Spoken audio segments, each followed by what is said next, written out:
So how many films have you made so far? I've made 7 films so far. And this Short films. Short films, Short sure. films. So the one that you've submitted to the Film Fest is number? 7. And what have you learned about making films? It's about making documentary. Making documentaries, making films. Well, not just about making films, but about how people respond to you and how, what if you learn about life from doing those 7 thingies? 7 shots. Yeah. As a filmmaker, it's very easy to make short films, have that creative. You are in charge of your story. But for documentary, for this one, it's totally different. It's just totally different because we cannot change the stories. We are not in charge of the stories. The flow is not up to us. It's up to the interviewees and the subjects also. So it's very, very different. Very different. By golly, so how do you find all the continuity really depends on who on the interviews, exactly. So then you have no way of knowing until you start to do it. Yeah, and I started to hate doing it. Sorry? Really? You started lately? Yeah, I learned to loathe making documentaries. Oh, you learned to loathe it? It's such a depressing subject, that's why. Oh. Okay, why is it depressing? Okay, first it's about gender. Mine is about gender. It's entitled Huruf J. Yeah. And it's like the scarlet letter. Yeah. Scarlet letter. Okay. So J. So we started interviewing divorcees and stuff. So they started to share their sad stories and how the experience as a single mother, as a divorcee. Okay. It's really hard. So the editing process, the whole process from the production to the editing is just very, very difficult. So then what possessed you to do it? Because I'm actually a son of a single mother also. Okay. So I learned that there's one thing Alfred Hitchcock taught me, via YouTube, of course, that if you want to get rid of a fear, make a film about it.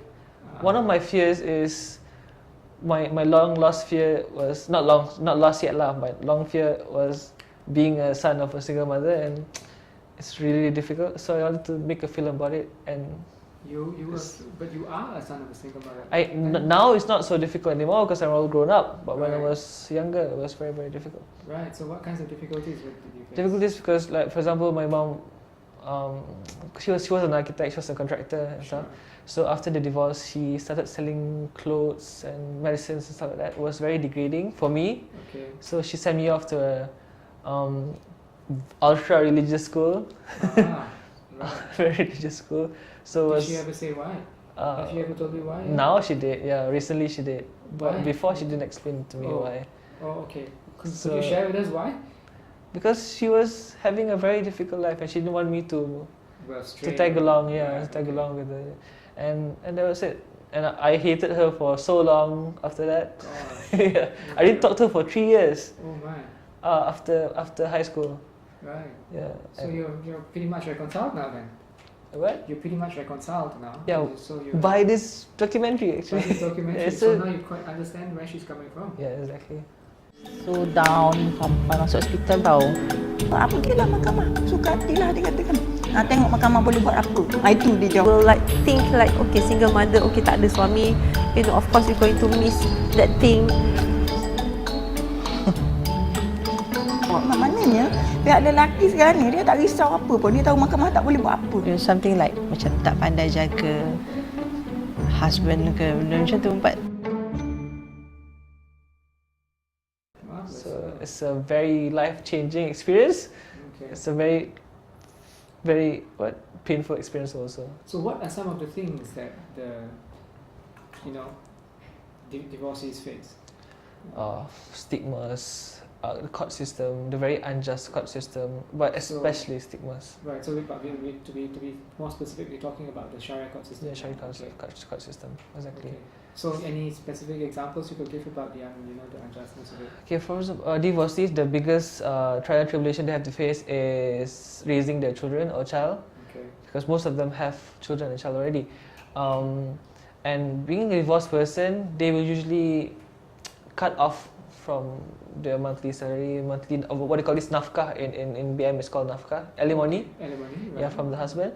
So they don't usually pay.